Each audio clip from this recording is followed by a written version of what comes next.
Se recorrermos, e eu sugiro que todos recorram aos anais da história, verão que estas revelações, muitas delas que fui portador de Chico, em absoluta confiança e confraternização de dois amigos excepcionais, que tive a dignidade, felizmente tive a oportunidade e a dignidade de saber guardar, embora sentindo muitas vezes a necessidade de despertar a humanidade, especialmente o brasileiro, para essas verdades trazidas por Chico Xavier, as revelações da sua competência e de tudo isso que Chico provou ao mundo, todos nós sabemos que vem de 1932, quando da emissão do livro Parnaso de Além Túmulo.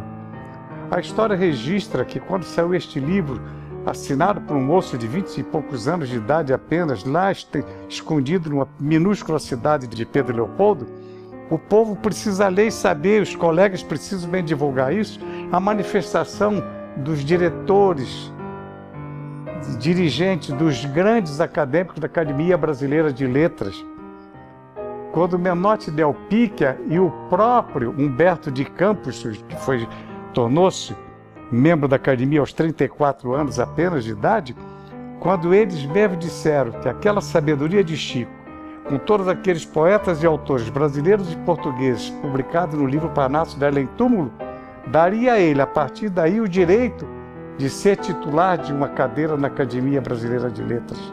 Isto é um fato importante, registrado por alguma das maiores personalidades do pensamento no Brasil, que estavam, como tantos outros hoje, concentrados na Academia.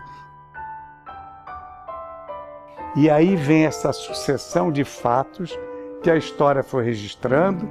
Aí vem o momento que em 1944, com a grande repercussão de Parnaso de Além Túmulo e do processo da família de Humberto de Campos contra Chico Xavier. Este processo começou em 1937, terminou em 1944, quando a própria mãe de Humberto de Campos pediu que a família retirasse a queixa contra Chico Xavier, contra a Federação Espírita Brasileira. Há um documento sobre isso na Federação Espírita Brasileira, quando a própria mãe de Humberto de Campos também sugere que ele deveria ser membro da Academia Brasileira de Letras.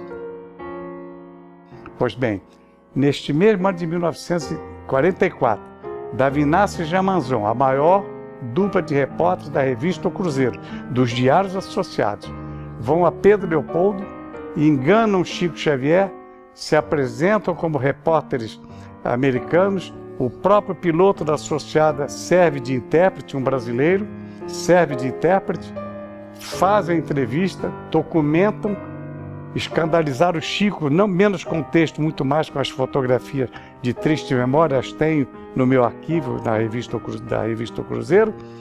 E quando termina aí, tudo isto, eles felizes pegaram o avião e voltaram para o Rio de Janeiro. E Chico deu um exemplar de Parnaso de Além Túmulo a cada um. Jogaram no furo da mala e foram para casa.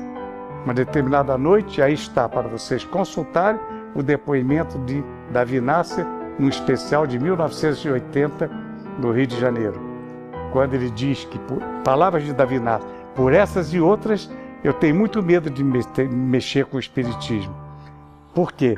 Davi Inácio recebe um telefonema durante a madrugada de Jean Manzon, um grande fotógrafo, dizendo: Davi, você já viu o que é que aquele homem de Pedro Leopoldo escreveu no livro? Estava lá, ao amigo Emanuel, a Davi Inácio, ao amigo Davi Inácio, o abraço de Emanuel. A Jean Manzon, o abraço de Emanuel. Chico sabia o nome deles e Emanuel mandou, através de Chico, esta mensagem, que serviu, através da história, por muitos e muitos historiadores, como uma das provas mais. Quando foi de madrugada, o Manzon me telefonou e disse: você já viu o seu livro que o Chico Xavier nos deu? Eu falei: não. Então veja, eu fui ver na biblioteca, no escritório, no meu escritório de casa, e estava escrito exatamente isso. Ao meu irmão Davi Inácio,